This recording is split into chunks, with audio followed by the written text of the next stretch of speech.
there is safety in a multitude of counsel. Now, when I'm doing those special forces assignments, all I want is for somebody else to come and help so we can kind of split that load. That doesn't always happen, but whenever you have the chance to, you want somebody else to weigh in on what you're looking at, and then if two can agree on what you come up with, then you'll probably get a few to agree, and if you can get a few to agree, let me just say, I was told by a retired principal, it wasn't Dr. Hill, that 20% of people are always against everything. So you're not going to get 100% buy-in. Okay, well fine, then I don't go in looking for everybody to buy into it, but if I can get most of the folk to buy into it, then we'll probably be able to get somewhere.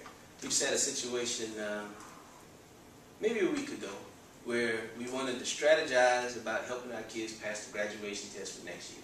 Dr. Hill can tell you that was made one of the larger parts of my job last year, to make sure that all of our kids pass the graduation test. So at least the experience of that put me in a position to say, oh, okay, well, I think we ought to do this, this, and this. You're suggesting the plan that you worked last year as an idea because you have a new boss now.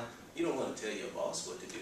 So you suggest to your boss that this might be a great approach, and then if he adopts it, then fine. So I suggested that approach to him, and he said, well, you know, we got to make sure we demonstrate to the board that we're collaborating and getting buy-in, all these things. So I want you to do a survey, and I want you to ask every teacher about their level of satisfaction with every part of this plan. And I've got my law working in my head, and 20% of people probably be against everything. And I said, well, maybe we don't have to do all of that. How about a committee of teachers, man?